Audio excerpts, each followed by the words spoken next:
Hello friends, welcome back to my channel. My name is Emily. This is Adventures in the Making. I changed the name from M Makes to Adventures in the Making recently because I want to share some more content that's a little bit more just about things in my life, adventures in my life. I like to think of adventures as, anything that we do with an adventurous spirit, not just big trips. So this is a weekend of adventures close to home. I go to a yarn conference or yarn con and go on a hike and just do a couple of other little things that are outside of my normal routine. So I thought you'd bring you along and show you a few adventures in the making. It's a little crazy to be looking at this content a few weeks after I took it because this is content at Foxtrot, which used to be a very fancy bodega slash coffee shop place here in Chicago, and all of the locations have recently closed. So this is like watching a little bit of history. But yeah, I started out this Friday by hitting up Foxtrot to get some coffee and casting on another version of the Sailor Swift top. This is my third Sailor Swift top from the pattern by Kotova Kika, so you might say that I really like it. The main item on the agenda this day was to go a little further out than I normally go in Chicago and take some knives of mine to get sharpened. My cooking knives, my chef's knife was really dull, so I went to a different neighborhood where I found a knife shop online that would sharpen my knives for me, and I got to walk through this beautiful neighborhood on my way there.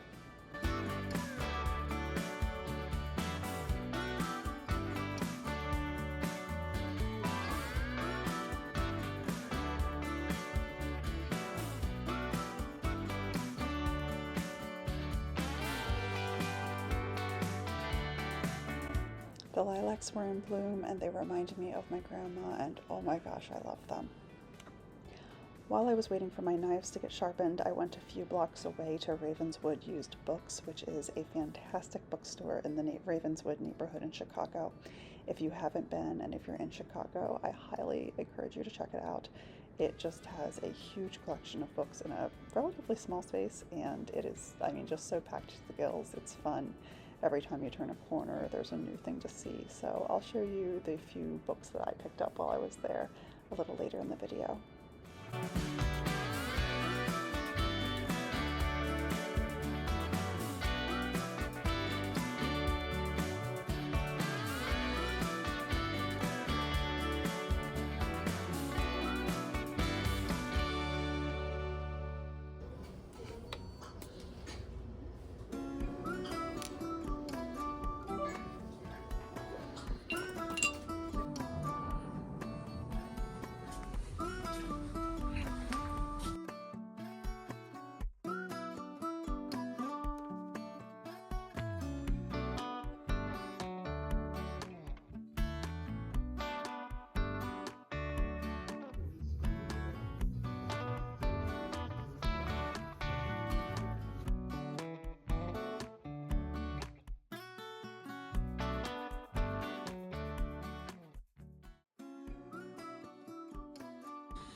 So with today's kind of odd errands, the errands that I don't really usually run, it's not part of my normal weekly routine or anything like that, I went to two different eco good zero waste kind of stores. One of them also seems to be partnering with a farm, this Bennett Farms, for hickory bacon and this pork chop. Do you see, like, look at how thick that pork chop is. That is going to be so good. So that was not really part of the plan, but it was this place, Gigi's General Store, which was a new place to me, which I only found because I went to get my knife sharpened, and it happened to be very close to the knife sharpening. Oh yes. These feel much nicer. These are not like the most amazing knives in the world, they're KitchenAid, but I mean, they're not bad. And when they're actually sharpened, they work pretty well. Mine desperately needed to be sharpened.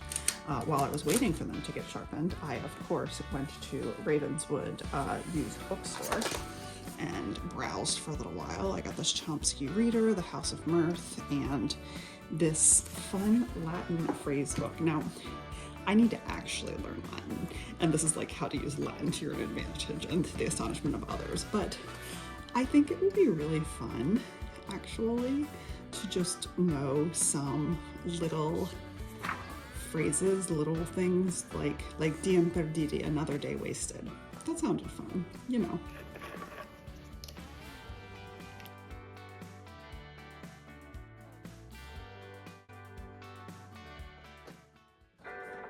So Saturday morning was a nice kind of quiet morning at home before I had to go teach. I was a Spanish teacher at this time, so I usually taught on Saturday afternoons. Every Saturday, well, no, every day, what am I saying? Every day starts out with tea for me. I'm not a big coffee drinker. I sometimes drink coffee, but every day is a tea kind of day. And it's always black tea, always either a breakfast tea or Earl Grey with honey and milk. And I'm pretty obsessive about the honey too. It needs to be honey from like probably south central or southeastern Pennsylvania. I know that might sound a little crazy, but I'm convinced that honey is like wine and it is impacted by the microclimate and the pollens that the bees gather and that influence the taste of it. So I just think that honey from most other places tastes gross. um, I've tried a lot of honey in my time, and I'm pretty much only want this kind.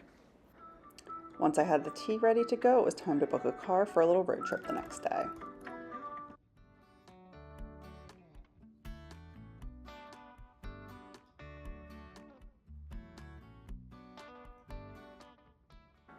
Then it was time for breakfast, which for me is the exact same thing every day. 2 eggs with some cheese, plus toast and another cup of tea. Sometimes it's scrambled, sometimes it's an omelet, but eggs, cheese, toast are the invariable ingredients here.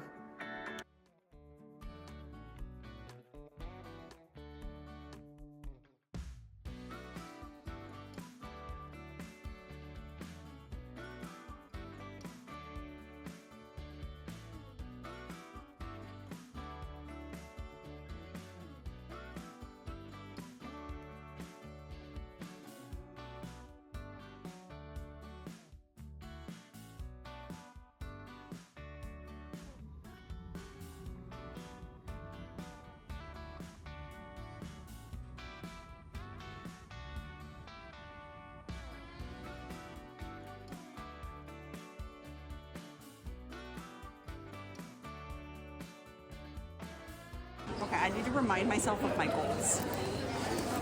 I have goals. I do this every day and then I'm just like, this is overwhelming and I'm only in the first booth. Oh boy. are you looking? There's a little book. DK. All right, light colors. All right, so we're here at YarnCon late in the afternoon. We only have about 45 minutes to find what we're looking for, if we find what we're looking for. But what we're looking for is yarn for the Love Letter top and for the Pride and Pearls cardigan, both designs by Kotova Kika. For the Love Letter, I'm looking for a cotton and linen blend, preferably in DK weight. And for the Pride and Pearls cardigan, something in either DK or holding together fingering and lace weight. So that's what we have to look for. And we have to try to have blinders and not see other things.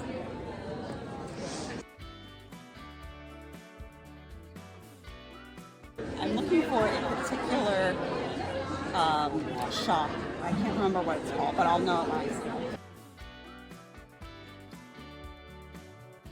I love this. This is one thing I love about indie fiber places, is that these are the alpacas that this particular yarn came from. Eclipse, Isaac, and Louise. How adorable is that?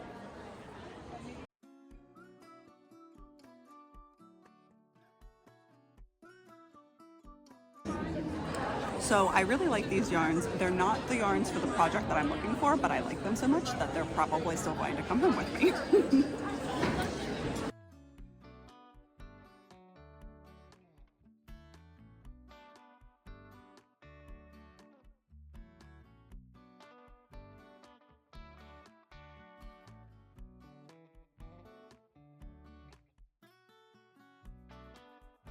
After YarnCon, we headed over to this nearby restaurant that had some really unique and interesting decor going on. I really enjoyed that.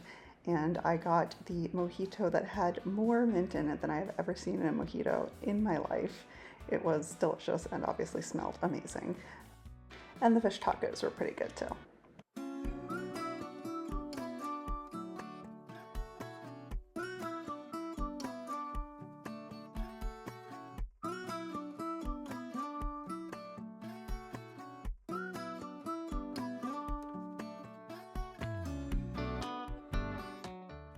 So the next day, on Sunday, even though it was kind of cold, I packed up a bag with some snacks and a blanket, and we headed off to the beach in, I think it was Indiana Dunes State Park. It's just past the border between Illinois and Indiana, and right there on the shore of Lake Michigan.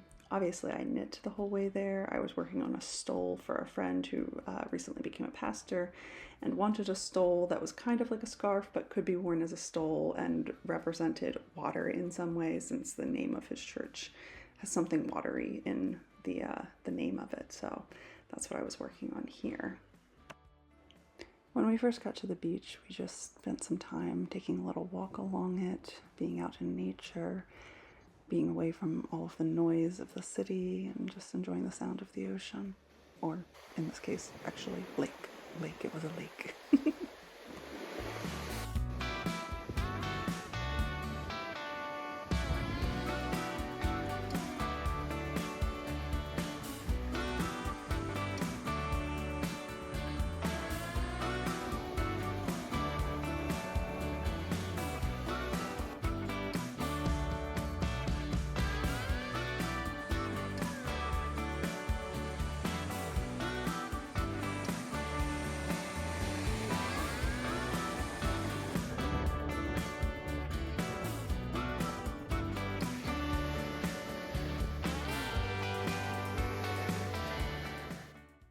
And then, even though it was cold, I kind of wanted to just sit down and knit by the water a little bit.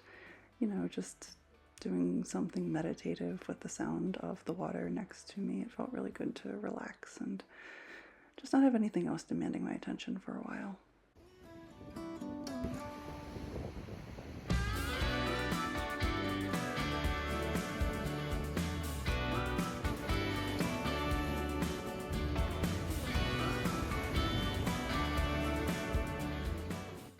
And then, with it being a water-themed scarf slash stole and us being next to the water and there being driftwood about, we really couldn't resist the opportunity to take some pictures. And Corey really got into it.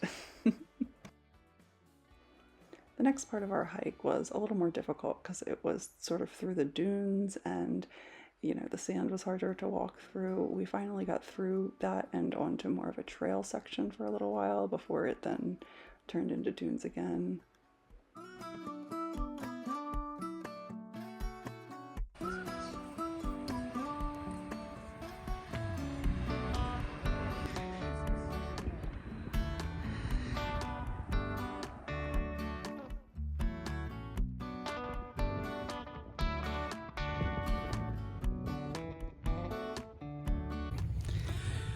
All right, we made it back to our parking spot. It is like 7 miles later. This is the most we've hiked in quite a long time. My feet kind of hurt. We got a little lost toward the end there, just kind of weaving around some campgrounds until we sort of found the trail again. This part could use a little better signage, honestly, but it's all right. It was an adventure.